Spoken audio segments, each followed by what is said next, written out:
오늘 오후 말씀은요, 열왕기하 22장이 되겠습니다. 다 같이 일어서시겠습니다. 15절에서 20절까지 한 절씩 번갈아 가면서 읽도록 하겠습니다. 원래 제가 삼은 본문은 22장 15절에서 23장 25절까지 상당히 길죠. 굉장히 길어요. 그래서 15절에서 20절까지만, 22장 15절에서 20절까지만 읽도록 하겠습니다. 제가 먼저 읽겠습니다. 그녀가 그들에게 이르되 주 이스라엘의 하나님께서 이같이 말씀하시느니라. 너희를 내게 보낸 사람에게 고하기를 주가 이곳이 말하노라. 보라, 내가 이곳과 이곳 거주민들에게 해악을 가져오되 곧 유다 왕이 읽은 책의 모든 말들을 가져오리니 이는 그들이 나를 버리고 다른 신들에게 분향하며 자기들 손에 모든 일로 내 분노를 일으켰기 때문이라. 그러므로 내 진노가 이곳을 향해 타올라 꺼지지 아니하리라 하라.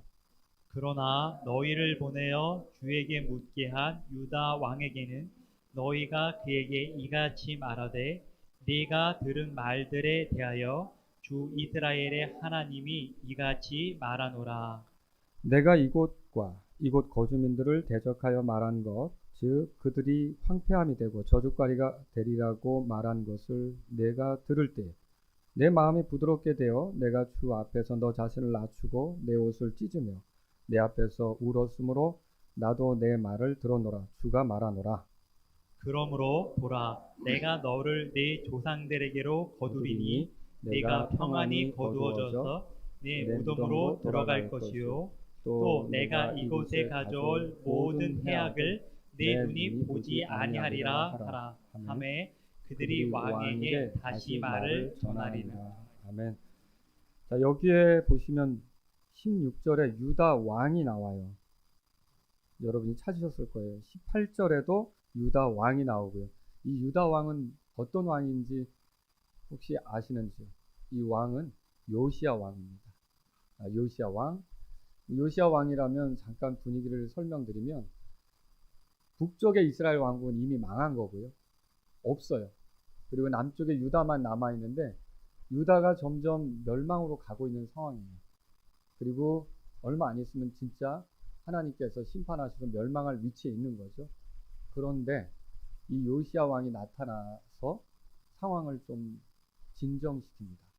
하나님의 심판이 지연되게, 그리고 어떻게 보면 더 많은 사람이 하나님께 돌아오도록. 요시야 왕이 한 일이 뭐냐면 이 유다인들이 하나님을 향해 다시 돌아가도록, 우리가 그걸 이제 부흥이라고 표현할 수가 있어요. 그렇게 만드는데 주도적인 역할을 하는 사람이 요시야 왕이죠. 여러분, 지금 계절이 이제 뭐가 됐죠? 봄이 왔죠? 봄이 왔는데 계속 겨울만 있다고 생각해보세요. 아마 우리 잔뜩 움츠러들 거예요. 제가 알래스카로 이민 간, 어떤 결혼해서 이민 간 자매 이야기를 들었는데 그냥 거기서 지내는 것 자체가 좀 우울하대요. 이게 계속 춥고 계속 이렇게 낮도 짧고 뭐 이렇게 계속, 그래서 우울하대요. 그래서 이제 이사를 할 계획이라고, 미국 쪽으로 이사를 가고 싶어서 그 계획 중이라고 얘기하더라고요. 계속 겨울만 있으면 어떨까요? 정말 싫죠? 겨울이 좋다고 얘기해도 계속 겨울만 있으면 싫을 거예요. 그런데 봄이 와요. 뭐냐면 만물이 소생하고 일어나고 풍성해지고 열매가 나오고 이렇게 되는 거죠. 이런 것처럼 우리도 계속 영적으로 위축되어 있기만 하면 정말 힘들 거예요. 근데 하나님께서 우리를 이렇게 봄처럼 회복시킬 때가 있어요. 부흥을 가져올 때가 있어요.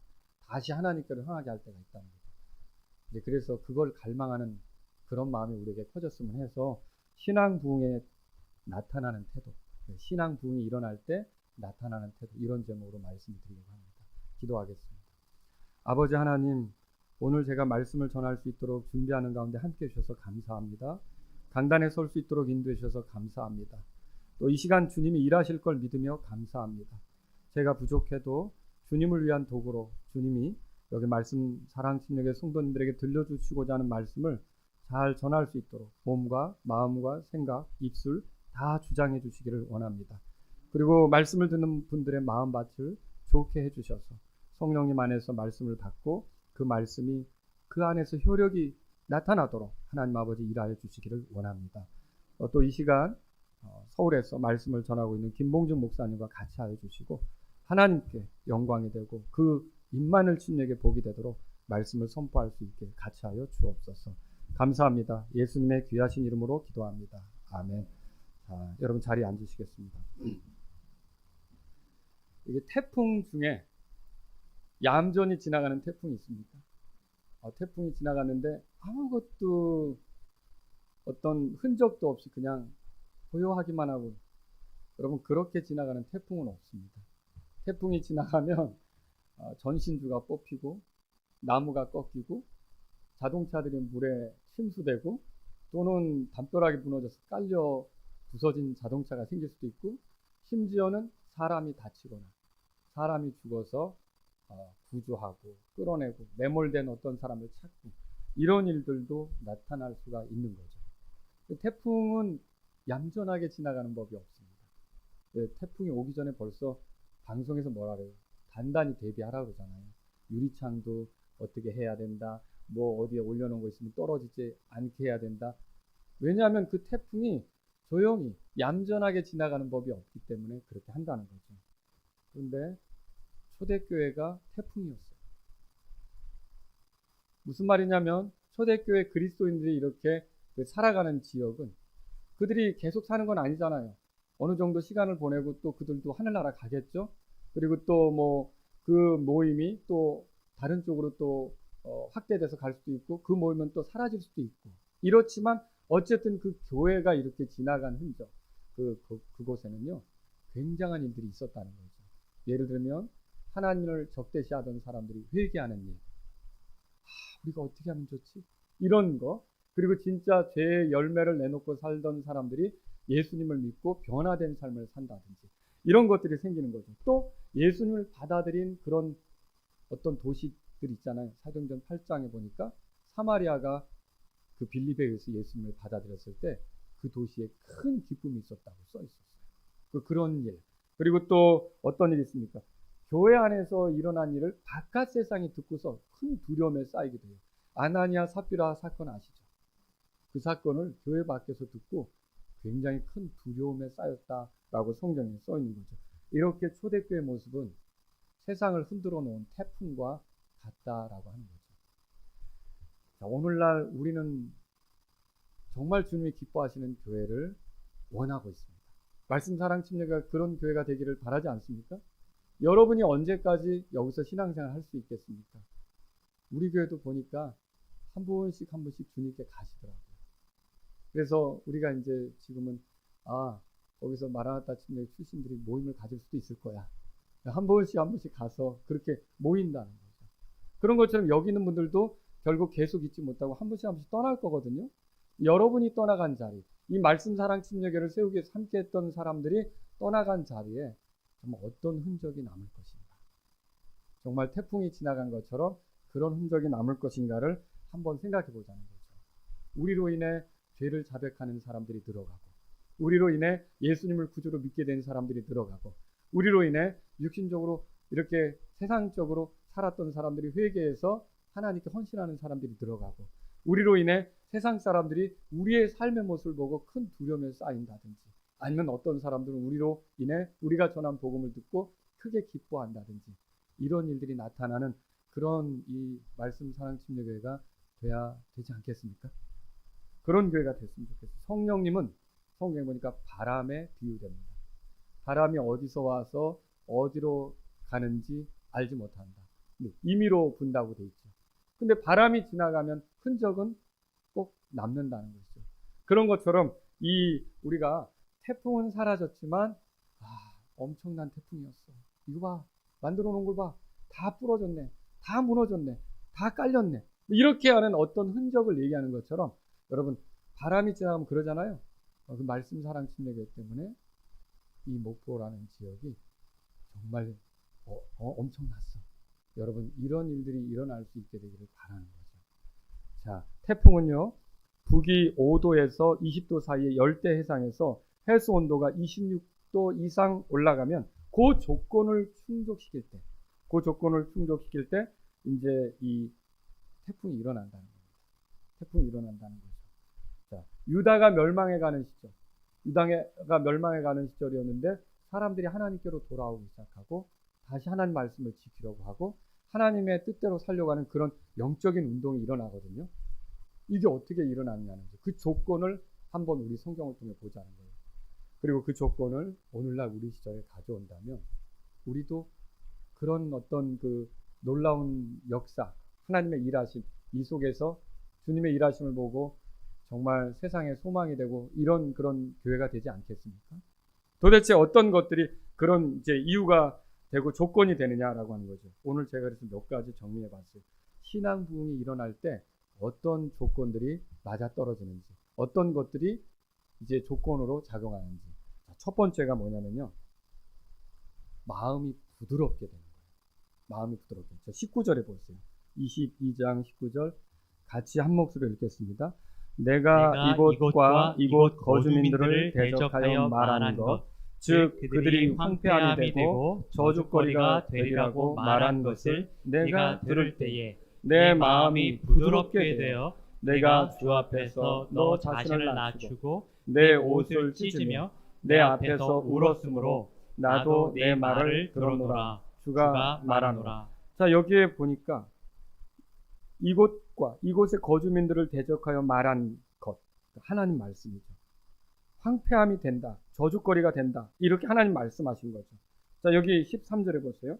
너희는 가서 나와 백성과 온 유다를 위해 지금 발견된 이 책의 말씀들에 관하여 주께 여쭈라. 우리 조상들이 이 책의 말씀들에 귀를 기울이지 아니하고 우리에 관하여 기록된 모든 것대로 행하지 아니하였으므로 우리를 향해 타오르는 주의 진노가 크도다. 그러니까 요시야 왕이 성경을 낭독했을 때, 성경에 대해서 들었을 때 우리 민족이 하나님 뜻대로 살지 못한 게 너무 많구나. 그래서 결국 하나님이 우리를 향해 진노하시겠구나. 이거를 알게 된 거예요. 그리고서는 이것에 관해서 주께 가서 여쭈라 이렇게 했는데 그때 주님이 그 요시야에게 예언자를 보내가지고 대언자를 보내서 알려주시는 거죠. 여기 보면 이렇게 돼 있어요. 19절에 저주거리가 되리라고 말한 것을 네가 들었을 때 내 마음이 어떻게 됐다 그랬죠? 부드럽게 되었다 그랬죠. 하나님 말씀을 들었을 때 그 하나님이 진노하신다, 저주하신다 이런 말씀을 들었을 때 이 요시야의 마음이 부드럽게 되었다라고 하는 거죠. 부드럽게 되었다는 건 뭘 얘기할까요? 이건 이제 음식으로 말하면 씹기 쉬운 상태가 된 거예요. 여러분, 잘 씹히지 않은 음식은 넘길 수가 없어요. 그런데 잘 씹히지 않은 음식을 잘못하고 넘겼다. 그러면 소화되지 않아서 굉장히 힘들어질 수가 있는 거죠. 그런데 여기서 지금 부드럽게 되었다는 것은 뭐냐면 하나님께서 요시야를 대할 때, 요시야를 이렇게 취하려고 할 때 요시야의 상태가 상당히 그 마음이 부드러웠다. 정말 씹기 쉬운 음식처럼 잘 이렇게 소화될 수 있는 음식처럼 그런 상태였다라고 말하는 것이죠. 신앙 부흥은 어떻게 일어나는가? 하나님 말씀을 들었을 때 마음이 부드러운 거예요. 거기에 어떻게 보면 태풍이 어떤 조건이 맞으면 바람이 서서 일어나면서 이게 커지잖아요. 그런 것처럼 우리가 하나님 말씀을 들을 때 말하자면 그 말씀 앞에서 우리 마음이 부드럽게 될 때 뭔가 영적으로 우리 개인도 그렇고 교회도 그렇고요. 우리 개인이 그렇다면 거기서 신앙의 어떤 부흥이 일어날 수 있는 그런 그 어떤 조건이 된다는 거죠. 그래서 여러분과 제가 주의 말씀을 들을 때 마음밭을 부드럽게 하는 것이 필요하다는 거예요. 목이 뻣뻣한 백성이라는 소리 들어보셨어요?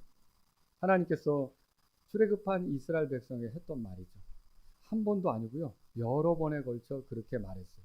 출애굽기 32장 9절, 33장 3절, 5절, 34장 9절 이렇게 되어 있는데 이건 왜 이렇게 말했냐면 하나님 말씀을 들을 때 고집스럽고 완고하고 자기 죄를 인정할 줄도 모르고 돌이킬 뜻도 없고 그 말씀을 들으면 삶을 바꾸려는 그런 의지도 없고 이걸 여기서는 목이 뻣뻣하다 이렇게 표현한 거죠.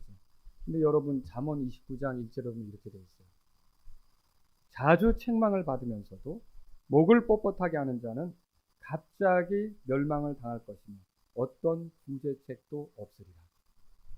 여러분과 저는요, 세상에서 이렇게 일주일간 이렇게 살아갈 때 우리가 완벽하게 하나님 말씀대로 살면 얼마나 좋습니까? 그런데 지난 한 주간을 돌아보세요. 그게 잘 되셨는가? 안 될 때도 있잖아요. 그게 주님의 뜻을 알면서도 그대로 못 살 때도 있다는 거죠. 하지만 이렇게 주일날 오거나 수요일날 와서 말씀을 들으면서 어떻게 하죠? 거울 앞에 쓴 것처럼 내 모습을 보고, 야, 이게 내가 문제가 많았구나 라고 여러분이 들을 때 어떻게 하시겠습니까? 마음을 부드럽게 해서 저 말씀에 맞춰 나를 고치겠습니다. 저 말씀에 맞춰 내가 돌이키겠습니다. 그럼 마음밭이 부드러운 거죠. 그런 사람들 안에서 부흥의 바람이 일어나기 시작한다는 거죠. 그걸 지금 우리가 알 수 있는 거죠. 요시야의 그 아들이 있었어요. 여호야김이라고 하는 왕이에요. 이 여호야김, 그러니까 요시야가 죽고 나자 다시 이 유다의 분위기가 영적으로 악해지는 거예요. 그래서 악해질 때 그 서기관들이 성경 기록을 발견해 가지고 여호야김 왕 앞에서 그걸 낭독을 합니다. 그런데 여호야김 왕은 어떻게 했느냐? 성경에 보니까 예레미야 36장에 보니까 그거를 낭독하면 이래 가져와 해가지고 펜칼로 찢어서 그걸 불 속에 던지는 거예요. 또 읽고 나면 거기를 또 펜칼로 오려서 그걸 다시 불 속에 던지는 거예요. 사람들이 왕이시여, 이게 하나님 말씀인데 이렇게 해도 소용없어요. 또 오려서 불 속에 던지는 거죠. 자, 이 여호야김 왕의 마음은 어떻습니까? 주의 말씀을 들을 때 부드러웠습니까? 강팍하게 됩니까? 강팍하게 되는 거죠.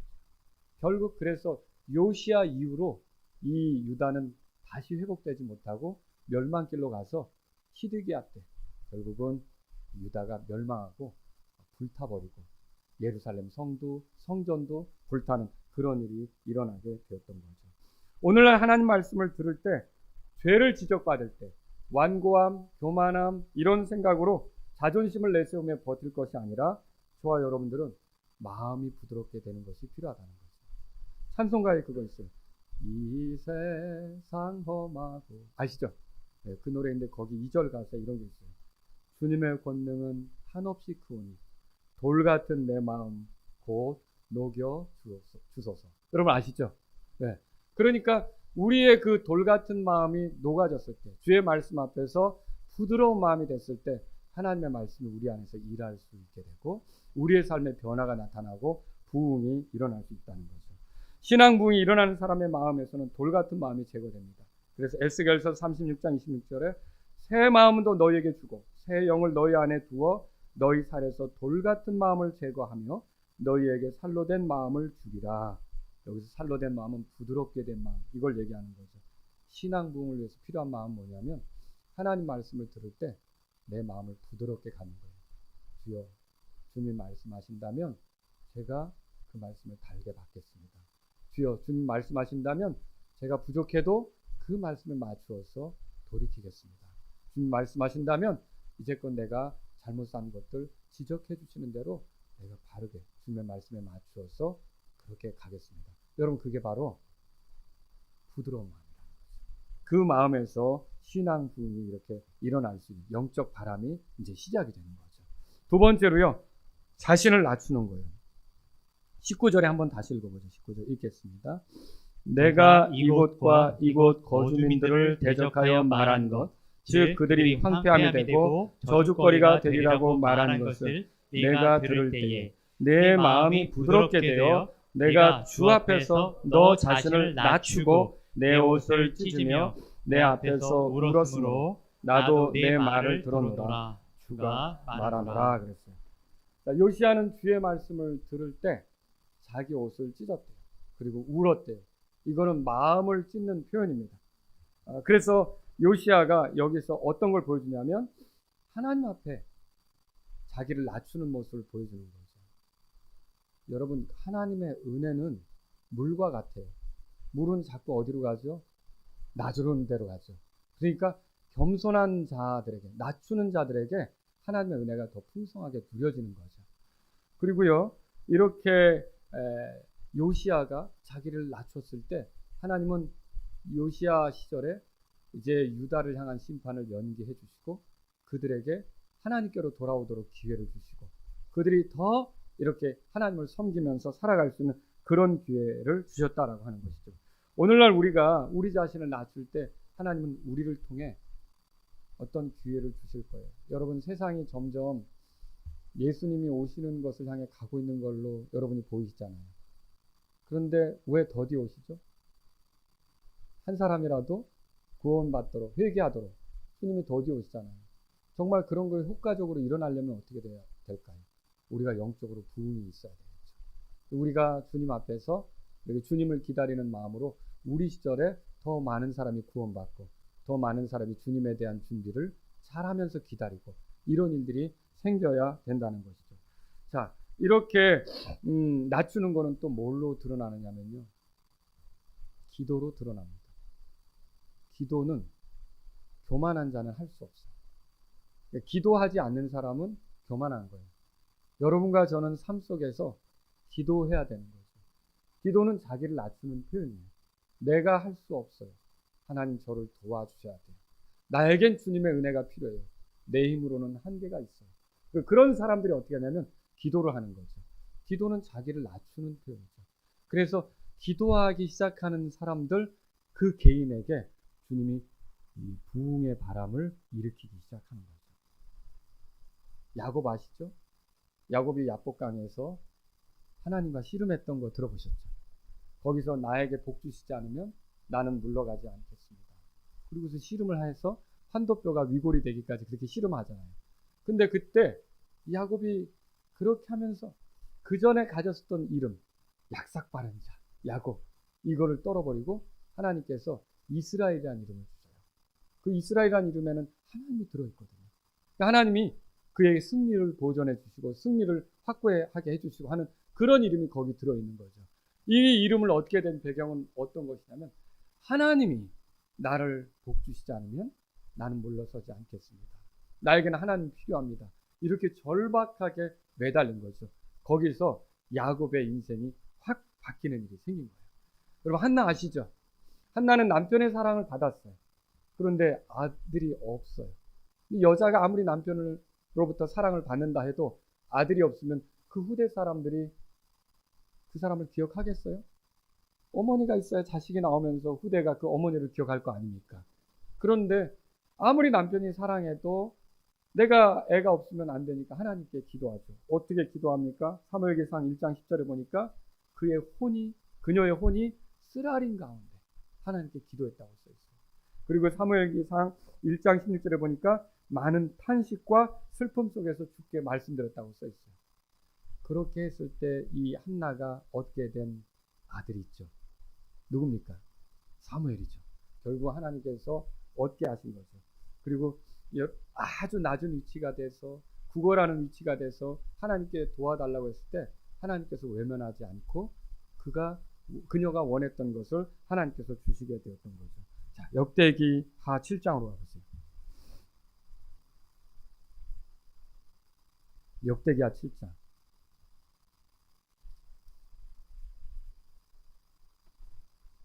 14절입니다. 이스라엘이 잘못했을 때라도 하나님이 고치신다, 회복시킨다 이런 약속을 하는데 어떤 조건이 있어요. 한번 14절 다 같이 여러분 읽겠습니다. 시작.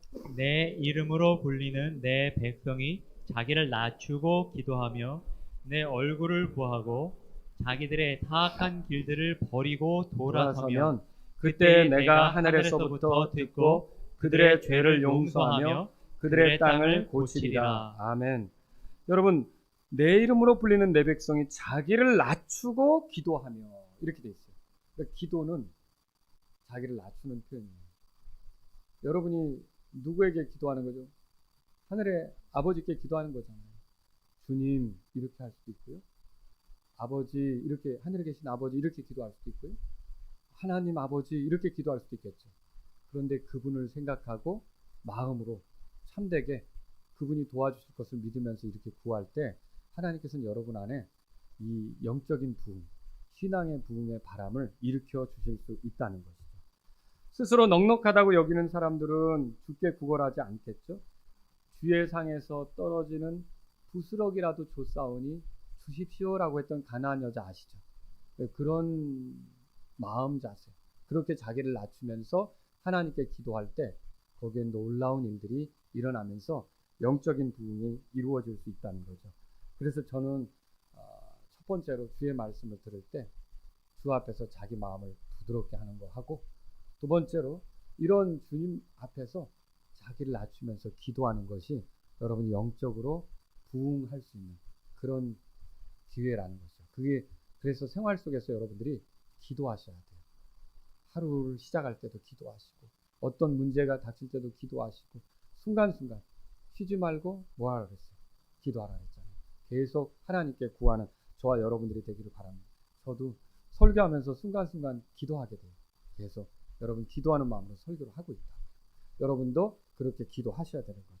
세 번째는 뭐냐면요, 가증한 것들을 버리는 거예요. 오늘 본문으로 돌아가 보세요. 거기 열왕기하 23장 보세요.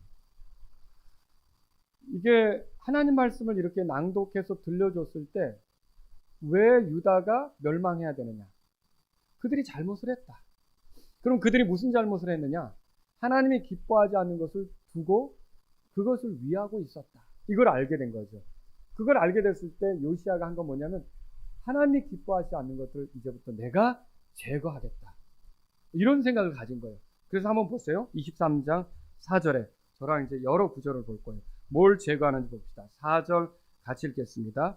왕이 대제사장 힐기야와 둘째 서열의 제사장들과 문지키는 자들에게 명령하여 바알과 작은 습과 하늘의 온 군대를 위해 만든 모든 기구를 주의 성전에서 나가게 한 뒤 친히 예루살렘 밖에 기드론 밭에서 그것들을 불태우고 그것들의 죄를 베델로 가져갔으며.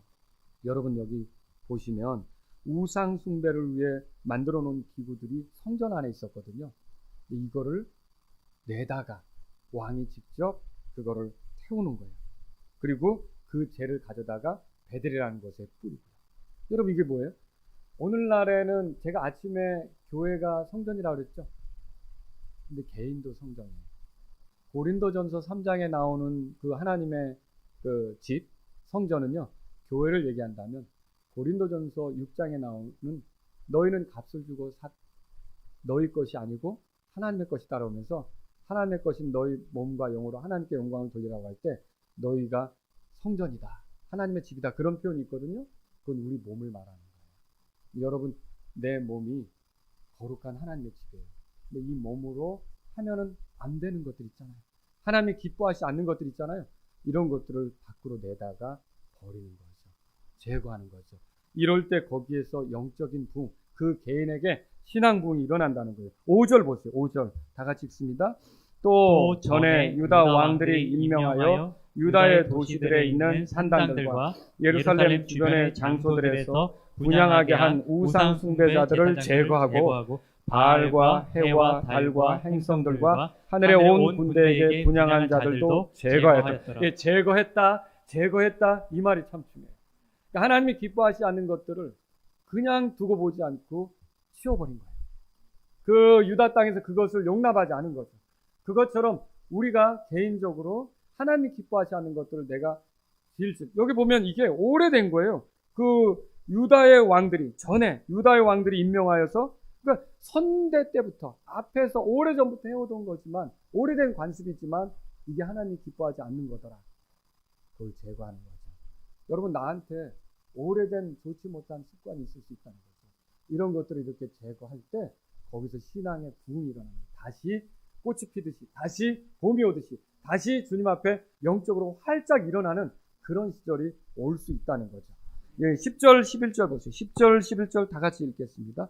그가 흰놈의 자손들 골짜기에 있는 도벳을 더럽게 하여 아무도 몰렉을 위해 자기 아들이나 딸을 불 가운데로 지나가게 하지 못하게 하였으며, 또 그가 유다 왕들이 태양에게 바친 말들을 제거하였는데 이 말들은 주의 집 어귀 곧 그 도시의 주변 지역이었는데 방 곁에 있던 것들이라. 그가 태양 병거들을 불태웠고. 네, 여기도 제거라는 말이 나와요. 그 몰렉 숭배 아시죠? 몰렉은 그 신상인데 거기에 아이를 두고 태우는 거예요. 자기 자녀들을. 그런데 그 아이의 비명 소리가 들리지 않도록 큰 북을 치면서 그 희생을 드리는 거죠. 근데 이게 이교도에게 그렇게 하는 건데 유다 땅에 하나님 백성인 사람들이 그걸 하고 있는 거죠. 그런데 이게 요시야가 이건 하나님이 기뻐하시지 않는다고 하니까 다시는 아이를 희생물로 드리지 못하게 하고요. 여러 가지 태양 숭배 뭐 이런 것들을 다 제거하고요. 이런 것들을 치웠다라고 하는 거죠.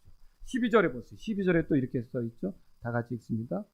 또 유다 왕들이 아하스의 다락방 꼭대기에 세운 제단들과 므낫세가 주의 집들에 세운 제단들을 왕이 헐며 거기서 그것들을 부수어 그것들의 가루를 기드론 시내에 쏟아 버렸고. 예, 이게 그러니까 선조 때부터 앞에 왕들 때부터 만들었던 것이지만 심지어 13절에 보면요, 그 솔로몬이 시돈 사람들의 가정한 것인 아스토렛과 모압 족속에 가정한 것인 그모스와 암몬 자손에 가정한 것인 밀고음을 위해 세운 것들. 아니 솔로몬 때 세운 것이 이때까지 있는 거예요.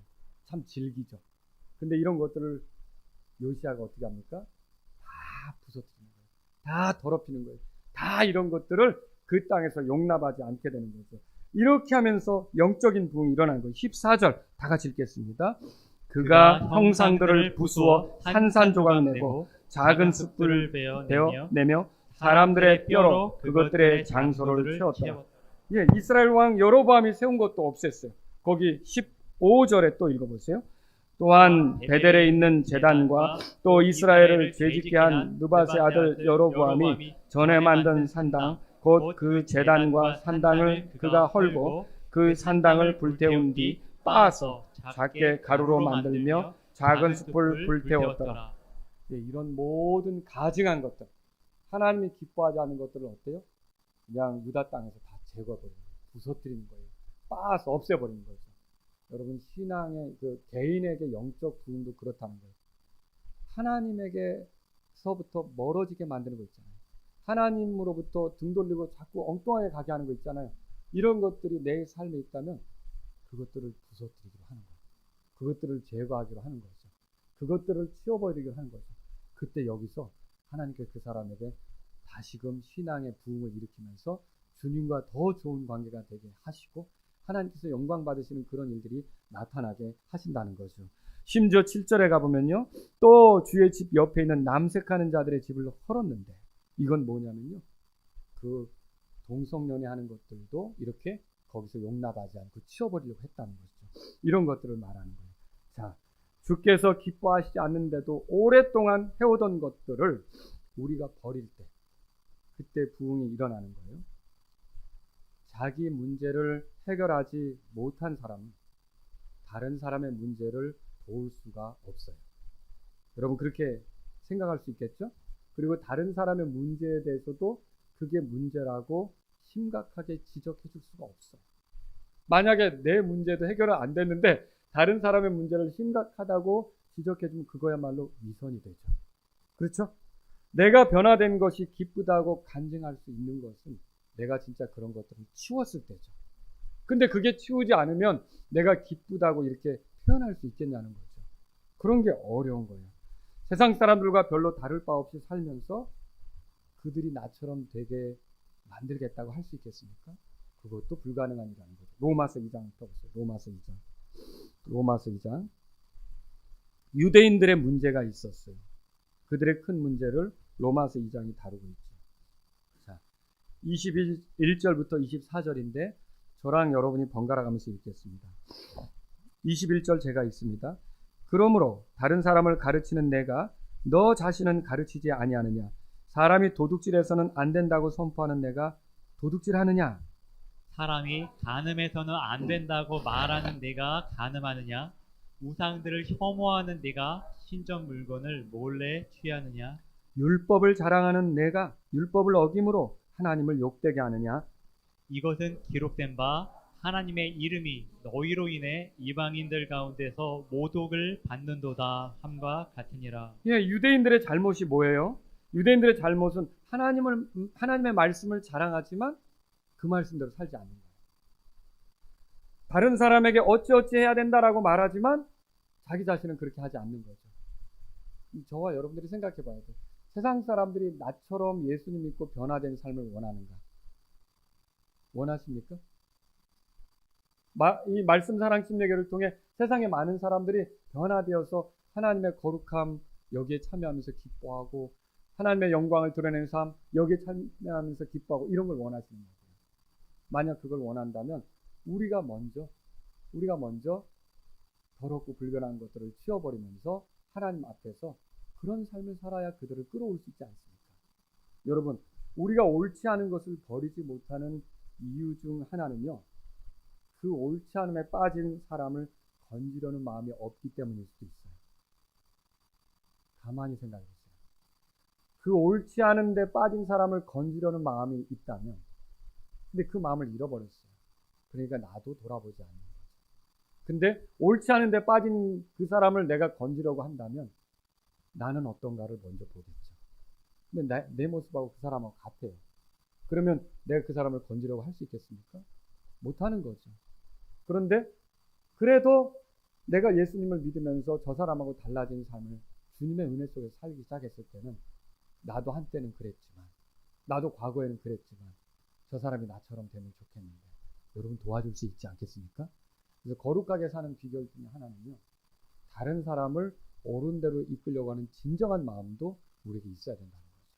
그렇게 될 때 우리의 삶에 변화가 나타납니다. 다윗이 이렇게 말했어요. 시편 51편 12절 13절에 주의 구원의 기쁨을 내게 회복시켜 주시고 주의 자유로운 영으로 나를 떠받쳐 주소서. 그리하시면 내가 범법자들에게 주의 길들을 가르치리니 죄인들이 주께로 회심하리이다. 나 때문에 저 사람이 회심하게 하기를 원하는데 주님이 나를 좀 변화시켜 주세요. 나를 달라지게 해주세요. 그러면 내가 그 사람들을 이끌겠습니다. 그러니까 다른 사람을 이끌려고 하는 마음을 저와 여러분들이 가져야 된다는 거죠. 그러면서 우리의 삶에 변화가 있어야 되겠죠. 영국의 휘필드가 말씀을 선포할 때 그 휘필드의 설교로 휘필드가 사역하는 지역에 일이 생겼어요. 술집이 닫는 거예요. 극장이 문을 닫는 거예요. 왜 그러냐면 휘필드가 오늘 저녁에 와서 말씀을 선포한대 그러면 술집이 사람들이 비는 거예요. 거기에 들어가고 누가 데리고 가니까 자꾸. 그래서 술집이 비고 극장이 운영이 안 되는. 그러면 뭐예요? 이런 세상이 교회 때문에 세상이 그런 사역 때문에 말씀 선포의 사역 때문에 세상이 제재를 받는 시절이 있었다는 거죠. 여러분 부럽지 않습니까? 예, 말씀 사랑 침례교로 인해서 이 주변에 점차 그런 것들이 사라져 간다면 얼마나 기쁘겠어요. 그죠? 여기 터미널 앞에 술집이 하나씩 문을 닫고 있더라. 예?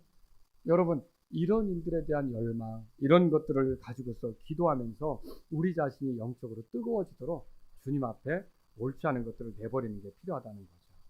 오래전 지방에 사는 한 분이 저한테 전화를 걸었어요. 우리 교회는 아니었어요. 지금 교회를 다니지 않는데 교회를 다시 다녀야 되는데 가기가 두려워서 신앙 상담을 요청한 거예요. 그래서 제가 그 여자분하고 오랫동안 이렇게 통화를 하게 됐는데 그분이 이전에 다니던 교회에 대해서 얘기를 해준 거예요. 교회는 여전도 회장 같은 게 있다면서요. 네? 여전도 회장이 있고 또 여전도회를 이끄는 임원들이 있는데 그 여자분이 한 말이 여전도 회장뿐만 아니라 여전도회 그 임원들 그 사람들도 자기가 다닌 교회에서는 자기 남편 말고 세컨드가 다 있다는 거예요.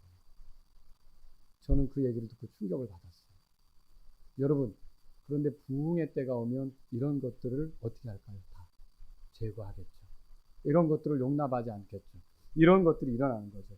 그래서 저와 여러분들이 세 번째로 생각할 건 뭐냐면 내게서 제거해야 될 것은 뭔가 목록을 만들어 보시라는 거죠. 이건 내가 계속 달고 갈수록 하나님하고 가까워지는데 걸립니다. 이건 내가 계속 달고 갈수록 하나님을 섬기는데 주님을 위해 사는데 손해가 되는 것이다. 여러분 그런 것들을 요시아처럼 치울 수 있기를 바랍니다. 마지막으로 하나 더 말씀드릴게요. 그건 뭐냐면요. 열왕기하 23장 가보세요.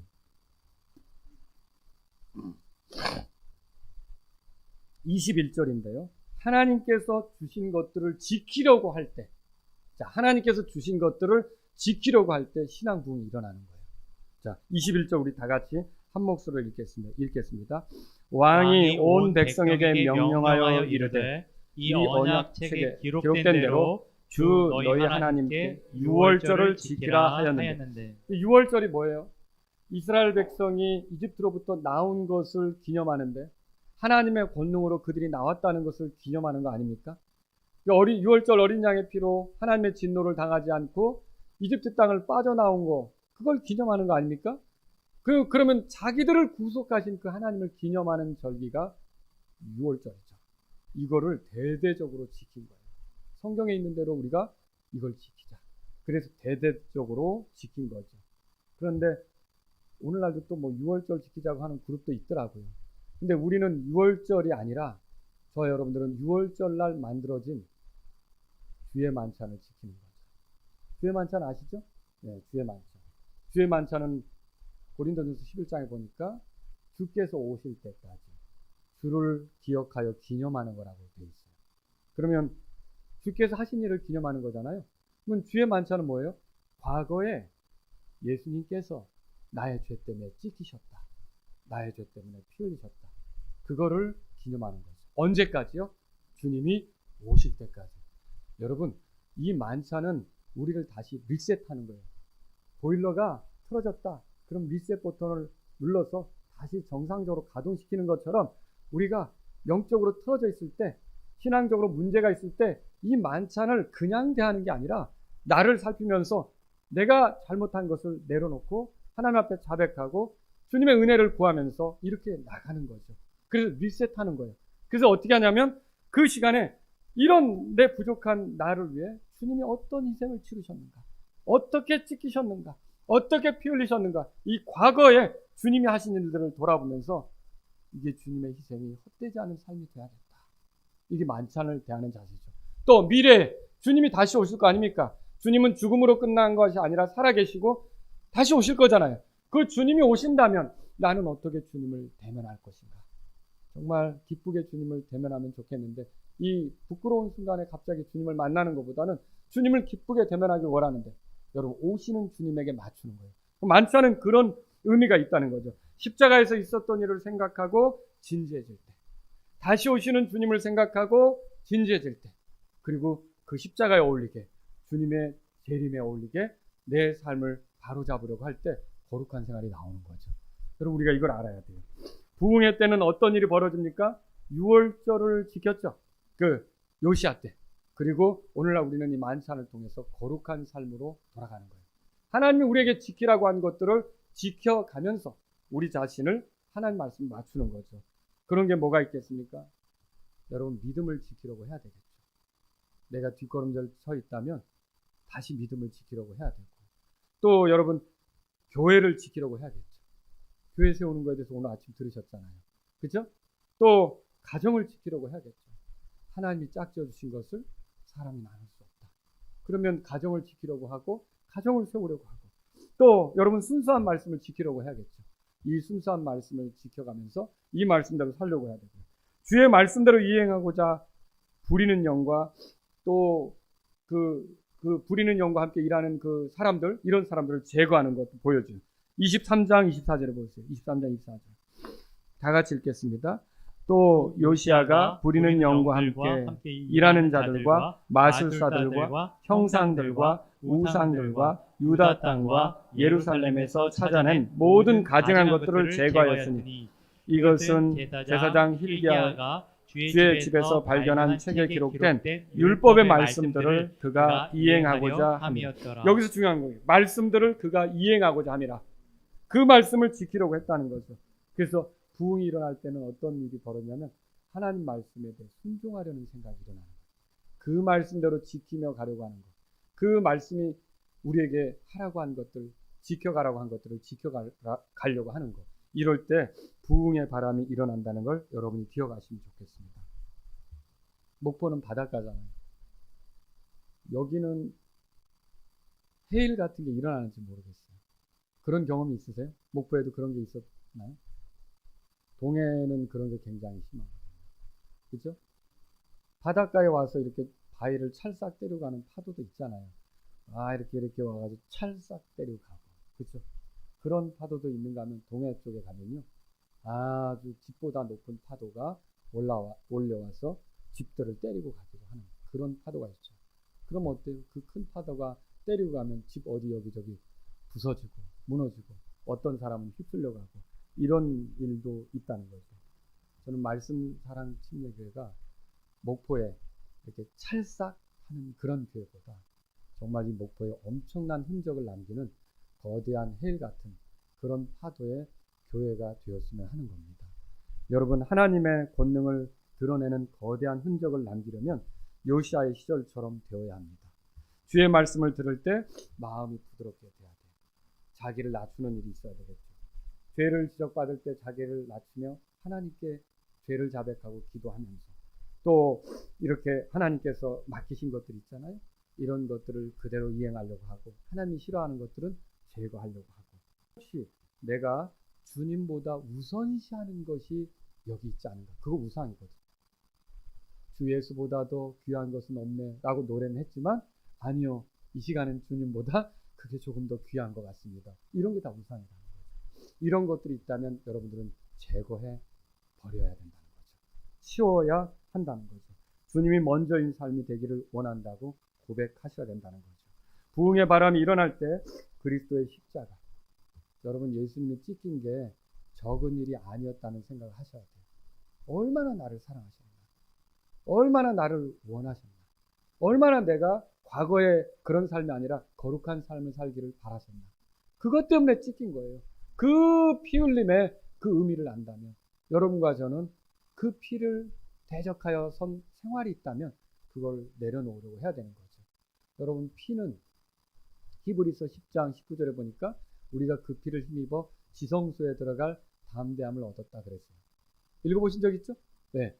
그러면 지성소라고 하는 건 하나님의 임재의 장소예요. 그럼 피의 공로라고 하는 거, 피가 하는 일은 뭐냐면요, 하나님하고 나를 가깝게 만드는 거예요. 그럼 이 피를 의지하는 사람은 어떨까요? 하나님하고 나랑 가까워지는 길을 계속 추구하는 거예요. 근데 내가 피를 믿는다면서 하나님으로부터 멀어지려고 한다? 이건 피를 무시하는, 삶으로는 피를 무시하는 일이 되겠죠. 저와 여러분들은 경배에도 잘 참석해야 되는 거고, 교회 어떤 기도 모임도 잘 참석해야 되는 거고, 개인적으로 주님과의 교제도 가지셔야 되고. 여러분, 주님과 교제하는 건 사람이 교제할 때는 어때요? 한 사람만 얘기하지는 않잖아요. 설교야 한 사람 얘기하지만 설교는 교제가 아니죠. 교제할 때 어떻게 해요? 두 사람이 같이 얘기하잖아요. 저와 여러분들이 주님과 교제해야 되겠죠. 주님이 나에게 말씀하시려고 그래요. 어떻게 말씀하실까요? 여러분의 손에 가지고 있는 성경책으로 주님이 나에게 말씀하실 수 있죠. 나는 어떻게 주님께 말씀드릴 수 있을까요? 내가 하나님 말씀을 통해 얻은 확신을 가지고 주님께 기도하는 것, 이걸로 주님께 말씀드릴 수 있는 거죠. 이런 주님께 말씀을 드리면서 또 주님의 말씀을 내가 취하면서 이렇게 교제를 해나가면서 여러분들이 주님을 찾기 시작할 때 영적으로 소생하고 영적으로 일어나고 신앙의 그 부흥을 경험하게 될 거라는 거죠. 우리 다 같이 좀 기도했으면 좋겠습니다. 혹시 이 말씀을 들으신 여러분 가운데 하나님 아버지, 지금 제가 신앙의 부흥이 필요합니다. 내가 언제까지나 겨울 같은 암울한 생활을 하는 게 아니라 영적으로 꽃이 피고 자라고 푸르게 되고 열매를 맺는 그런 삶이 되었으면 좋겠습니다. 이런 분이 있다면 이 시간 여러분이 그런 마음으로 주님께 기도하십시오. 하나님 아버지, 제가 신앙 부흥을 위해서 제 자신을 낮추며 기도하는 생활을 하기 원합니다. 주님이 기뻐하시지 않는 이런 것들이 지금까지 내 삶에 달고 있었지만 이걸 내가 오늘 떨어버리기를 원합니다. 이걸 내 삶에서 제거하기를 원합니다. 이런 분이 있다면 이 시간 주님께 기도하시기 바랍니다. 그리고 하나님 아버지께서 나에게 지키라고 한 것들을 제가 말씀에 따라 잘 지켜가는 사람이 되기를 원합니다. 이런 분이 있다면 이 시간 주님 앞에 기도하십시오. 무엇보다 하나님 아버지, 제 마음이 주의 말씀 앞에서 부드럽게 되기를 원합니다. 이런 분이 있다면 이 시간 주님 앞에 기도하십시오. 잠깐 피아노가 연주되는 동안 여러분 같이 기도하시겠습니다.